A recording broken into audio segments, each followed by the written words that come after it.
Tapping ಆಗ್ತಾ ಇದೆ ಎಂಬ ಎಚ್ಡಿಕೆ ಆರೋಪ ವಿಚಾರ ಬೆಂಗಳೂರಿನಲ್ಲಿ ಗೃಹ ಸಚಿವ ಡಾಕ್ಟರ್ ಜಿ ಪರಮೇಶ್ವರ್ ಪ್ರತಿಕ್ರಿಯೆ ಕೊಟ್ಟಿದ್ದಾರೆ. ಸರ್ಕಾರ ನಡೆಸುವವರು ನಾವು, ನಮಗೆ ಮಾಹಿತಿ ಇರುತ್ತೆ.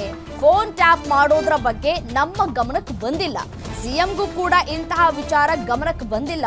ಪೊಲಿಟಿಕಲ್ ಇಂಟೆಲಿಜೆನ್ಸ್ ವಿಂಗ್ ಇದೆ, ಅವರೇ ಸಿಎಂಗೆ ತಿಳಿಸ್ತಾರೆ. ಫೋನ್ ಟ್ಯಾಪ್ ಮಾಡಿ ಯಾರ ಹತ್ರ ಮಾತಾಡಿದ್ರು, ಎಲ್ಲಿಗೆ ಹೋದ್ರು ಅಂತ ತಿಳಿದುಕೊಳ್ಳೋದು ನಮ್ಮ ಸರ್ಕಾರಕ್ಕೆ ಅಗತ್ಯತೆ ಇಲ್ಲ ಅನ್ನುವಂತಹ ಮಾತುಗಳನ್ನಾಡಿದ್ದಾರೆ ಪರಮೇಶ್ವರ್ ಅವರು.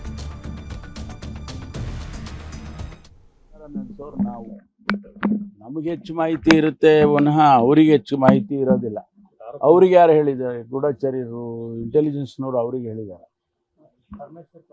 ನಾವು ಸರ್ಕಾರ ನಡೆಸೋರು, ನಮಗೆ ಅನೇಕ ವಿಷಯಗಳು ಗೊತ್ತಿರುತ್ತೆ. ಯಾವುದೂ ಸಹ ಅಂಥ ಬೆಳವಣಿಗೆಗಳು ಯಾವುದೂ ಇಲ್ಲ.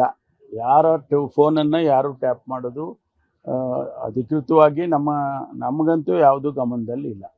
ಮಾನ್ಯ ಮುಖ್ಯಮಂತ್ರಿಗಳಿಗೂ ಕೂಡ ಅಂಥದ್ದು ವಿಚಾರಗಳು ಯಾವುದೂ ಕೂಡ ಗಮನದಲ್ಲಿಲ್ಲ. ನನ್ನ ಪೊಲಿಟಿಕಲ್ ಇಂಟೆಲಿಜೆನ್ಸ್ ಒಂದು ವಿಂಗೇ ಇದೆ. ಅವರು ಏನು ನಡೀತಾ ಇದೆ ಅನ್ನೋದನ್ನು ಪ್ರತಿ ದಿವಸ ಮುಖ್ಯಮಂತ್ರಿಗಳಿಗೆ ಹೇಳ್ತಾರೆ. ಆದರೆ ಫೋನ್ ಟ್ಯಾಪ್ ಮಾಡಿ ಅವ್ರು ಎಲ್ಲೋದ್ರು, ಎಲ್ಲೋದ್ರು, ಅವ್ರು ಯಾರ ಹತ್ರ ಮಾತಾಡಿದ್ರು ಅಂಥದ್ದೆಲ್ಲ ನಡೆಯುವಂಥ ಅಗತ್ಯನೂ ಇಲ್ಲ, ನಡೀತಾನೂ ಇಲ್ಲ. ಪಕ್ಷದವರ ಮಾಹಿತಿ ಗೂಢಚಾರಿಕೆ ಮೂಲಕ ತರಿಸ್ಕೊಳ್ಳೋದು ಅದು ಸೂಕ್ತನಾ ಸರ್? ಅಲ್ಲಲ್ಲ, ಪೊಲಿಟಿಕಲ್ ಇಂಟೆಲಿಜೆನ್ಸ್ ಅಂದರೆ ಯಾವುದು ಮಾಹಿತಿ ಬೇಕು ಅನ್ನೋದನ್ನ ಮೇಲೆ ಡಿಪೆಂಡ್ ಆಗುತ್ತೆ. ಅದು ಯಾಕೆ ಮತ್ತೆ ಹಿಂದಿಂದ ಎಲ್ಲ ಸಚಿವರು ಎಲ್ಲ ಮುಖ್ಯಮಂತ್ರಿಗಳಿರುವಾಗಲಿಂದನೂ ಅದೊಂದು ವಿಂಗ್ ಇಟ್ಟಿದ್ದಾರೆ, ಪೊಲಿಟಿಕಲ್ ಇಂಟೆಲಿಜೆನ್ಸ್ ಅಂತ.